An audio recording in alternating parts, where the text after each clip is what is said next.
الحمد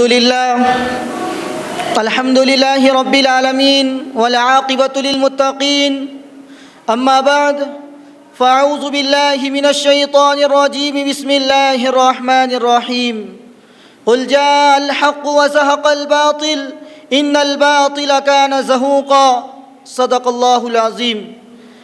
جناب صدر گرامی، حکم صاحبان اور عزیزان ملت، ہمیں یہ بات معلوم ہے کہ ہر دور میں فتنے ابھرے، دشمنان اسلام پیدا ہوئے اور اسلام کو بدنام کرنا چاہا۔ خاص طور سے آج کے دور میں ہر کوئی اسلام کے پیچھے لگا ہے، ہر طرف سے اسلام پر یلغار ہو رہا ہے۔ میں آپ سے پوچھنا چاہتا ہوں، جب کہ ساری دنیا اسلام کے پیچھے لگی، کیا اسلام آگے ہے یا پیچھے؟ یقیناً آپ کہیں گے کہ اسلام آگے ہے۔ تو آئیے عزیزان ملت، آج ہم بات کریں گے انہی میں سے ایک ایسے شخص کی جس کے نظریات و عقائد بالکل اسلام سے الگ تھلگ ہیں۔ آج ہم بات کریں گے ایک ایسے گستاخ کی جس نے صحابہ کی عزت کو پامال کیا، جو حضرت امیر معاویہ رضی اللہ عنہ پر طعن و تشنیع کرتے ہوئے انہیں بدعتی قرار دیتا ہے، اور وہ یہ کہتا ہے کہ اللہ رب العزت نعوذ باللہ حضرت امیر معاویہ سے ناراض ہے، جبکہ امیر معاویہ کے بارے میں میرے آقا نے آج سے 1400 سال پہلے فرمایا تھا، اللہم اجعلہ ہادیا مہدیا وہدی بہ۔ وہ یہ کہتا ہے کہ تمام صحابہ وہ مرحوم و مغفور نہیں ہے، بلکہ رضوان اللہ علیہم اجمعین کی صورت میں مغفرت کی ضمانت صرف چند صحابہ کے لیے ہے، جس کو دنیا انجینئر محمد علی مرزا کے نام سے جانتی ہے۔ ارے یہی وہ پاکستانی گمراہ ہے جس نے اپنی آنکھیں بریلوی گھرانے میں کھولی، پھر اپنے مسلک کو بار بار بدل کر اہل تشیع میں داخل ہو گیا۔ اب ہمیں اس بات کا اندیشہ ہے کہ کہیں وہ قادیانیت سے متاثر ہو کر کسی دن قادیانی ہونے کا اعلان نہ کر دے۔ یہی وہ مرزا علی ہے جو یوٹیوب کے ذریعے ایشیا کے نوجوان اور عصری تعلیم گاہوں کے فارغین کے ذہنوں سے کھیل رہا ہے۔ یہی وہ مرزا علی ہے جو اکثر دھوکہ اور فریب کی زبان استعمال کرتا ہے۔ یہی وہ مرزا علی ہے جو قرآن پاک کی تفسیر میں اصول تفسیر سے ہٹ کر اپنا دماغ استعمال کرتا ہے۔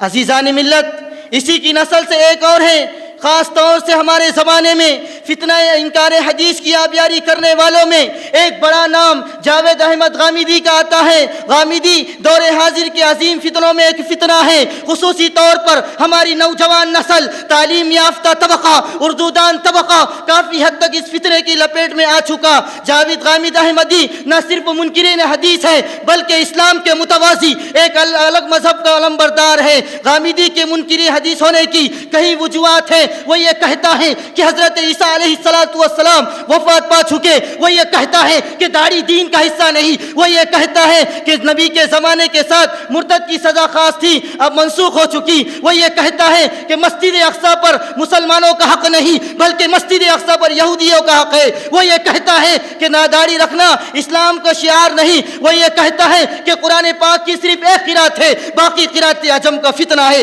ایسے اس کے کئی نظریات ہیں جو اسلام سے بالکل الگ تھلگ ہے۔ عزیزان ملت، فتنے کے سلسلے کی اور ایک کڑی فتنہ انکار حدیث ہے، جن کے پیروکاروں کو اہل قرآن اور منکرین حدیث کہا جاتا ہے۔ وہ یہ کہتے ہیں کہ رسول اللہ صلی اللہ علیہ وسلم صرف ڈاکیاں اور پوسٹ مین کی حیثیت رکھتے ہیں۔ وہ یہ کہتے ہیں کہ رسول اللہ کا کام صرف کتاب اللہ کا پہنچانا ہے۔ وہ یہ کہتے ہیں کہ صرف قرآن پر عمل کرنے سے کام چل جائے گا۔ وہ یہ گمان کرتے ہوئے یہ بات بھی کہتے ہیں کہ قرآن کو سمجھانا، قرآن کی تشریح کرنا یہ ہمارا کام ہے۔ الغرض وہ حدیث صحیحہ کی حجیت کا بالکل انکار کرتے ہیں۔ اگر کوئی شخص یہ کہتا ہے کہ قرآن کریم اللہ کی کتاب ہے تو ظاہر ہے کہ اس کا مطلب ہم اپنی طرف سے بیان کریں گے، تو ظاہر ہے کہ ایسا شخص قرآن کا ماننے والا نہیں، وہ کفر پھیلا رہا ہے۔ عزیزان ملت، ہمیں بڑے ہوشیاری کے ساتھ، بڑے چالاکی کے ساتھ خود بھی اس فتنوں سے بچنا ہے اور ہماری نوجوان نسل کو بھی ان فتنوں سے بچانا ہے، اور ہر وقت حفاظت حدیث کے لیے تیار رہنا ہوگا۔ اللہ رب العزت سے دعا ہے کہ اللہ رب العزت ہم سب کو حفاظت حدیث کے لیے قبول فرمائے۔ وما علینا الا البلاغ۔